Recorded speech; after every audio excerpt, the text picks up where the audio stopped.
नमस्ते फ्रेंड। आज की कहानी है माँ का श्राद्ध। दीदी, कल माँ का पहला श्राद्ध है। आपको याद है ना? हमने बड़ी पूजा रखवाई है उनकी आत्मा की शांति के लिए। आपको सब परिवार आना है। चारू अपनी ननद स्वाति से बोली। नहीं भाभी, मैं नहीं आ पाऊंगी। आपको तो पता है ना, इनको छुट्टी नहीं मिलेगी। स्वाति कहती है। अरे दीदी, ऐसे कैसे? माँ के श्राद्ध में उनकी बेटी जमाई नहीं होंगे तो उनकी आत्मा कहाँ चैन पाएगी? माँ के लिए आपको आना ही होगा। मैं कुछ नहीं जानती। बस इतना कहकर चारू ने फोन रख दिया। इधर स्वाति पुरानी यादों में खो गई, जब पापा की मृत्यु पर वो अपने पीहर गई थी। बेटा, तेरे पापा चले गए, मुझे अकेला छोड़ जाने किसके सहारे? माँ स्वाति के गले लगकर पपक पड़ी। माँ, सब तो है यहाँ, भाई भाभी बच्चे, क्यों चिंता करती हो तुम? स्वाति ने रोते हुए माँ से कहा।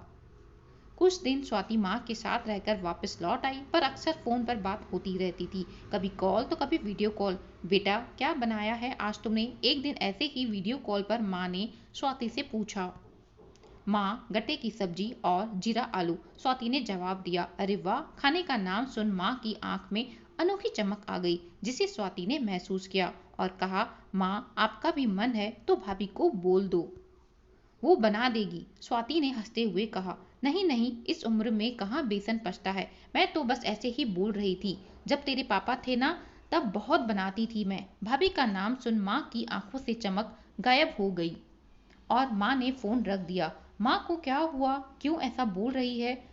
वहाँ सब ठीक तो है ना? स्वाति खुद से ही बोल रही थी और माँ के बारे में थोड़ा परेशान थी।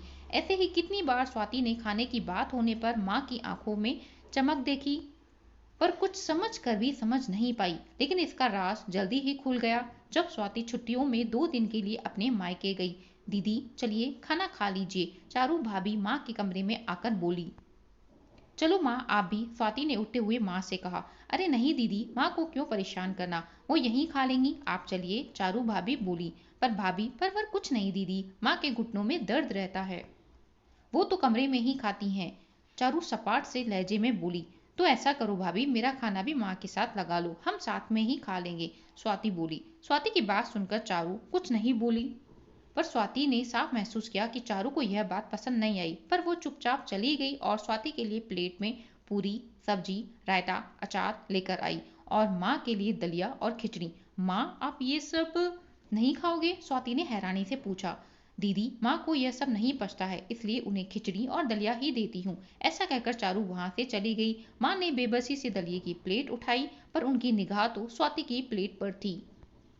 स्वाति का कलेजा मुंह को आ गया। उसने पूरी का एक और तोड़कर माँ के मुंह में डाला। माँ की आंखों में वही चमक उभरी जो वीडियो कॉल पर आती थी, पर माँ ने प्रत्यक्ष में मना किया कि उसे नहीं खाना। पता नहीं भाभी का डर था या फिर बेटी को खिलाने का मोह। फिर भी स्वाति ने सारा खाना माँ को खिला दिया और खुद दलिया और खिचड़ी खाने लगी। 2 दिन स्वाति वहां रही और माँ को अपना खाना खिलाती और खुद दलिया और खिचड़ी ही खाती रही।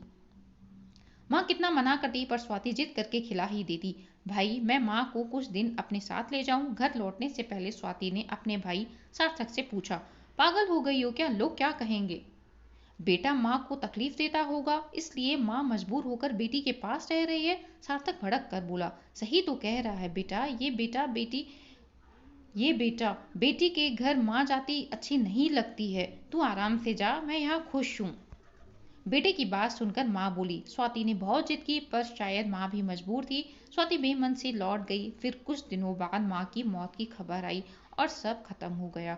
स्वाति जानती थी कि माँ कितना तरसते हुए गई है, पर मजबूरी थी, एक बेटी जो थी। स्वाति अकेले माँ के श्राद्ध में पहुंचती है। आज माँ के श्राद्ध पर 56 भोग बने हैं। सब मजे से खा रहे हैं। चारू और सार्थक की सब तारीफ में लगे हैं। उन्हें दुनिया का सबसे अच्छा बेटा बहू बोल रहे हैं, जो माँ के मरने के बाद भी इतना सोचते हैं माँ के लिए। जीते जीत तो फिर कितनी सेवा की होगी। स्वाति दुखी होकर माँ की तस्वीर को देखती है, जिसमें माँ की आंखों में चमक थी। स्वाति अब भी साफ देख पा रही थी। दीदी, चलो आप भी खाना खा लो, चारू आकर स्वाति से बोलती है, जो माँ के कमरे में माँ की तस्वीर सीने से लगाए बैठी थी। नहीं भाभी, मुझे नहीं खाना, स्वाति बोली। पर क्यों? आप नहीं खाएंगी तो माँ की आत्मा कैसे तृप्त होगी?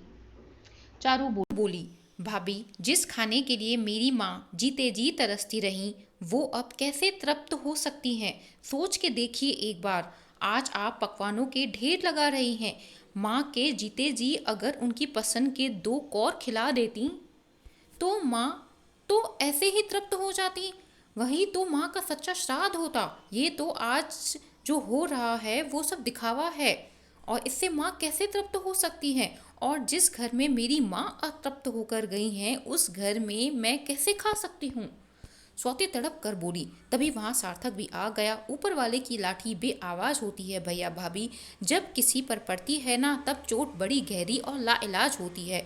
आप भी 2 बेटों के माँ बाप हो। भगवान से मैं यही दुआ करूंगी कि आपको कभी जीते जी अतृप्त न रखे। माँ तो अपना वनवास काटकर नया जन्म ले चुकी, पर आपका जीवन अभी बहुत लंबा है। स्वाति यह बोलकर माँ की तस्वीर लेकर वहां से निकल गई। वहां से पीछे सार्थक और चारू का सर शर्मिंदगी से झुक गया। दोस्तों, माँ बाप को जीते जी तृप्त करना ही असली श्राद्ध होता है। उनकी मौत के बाद आप कितने ही 56 भोग या पकवान बनवा लो, वो सब बेकार है। शुक्रिया।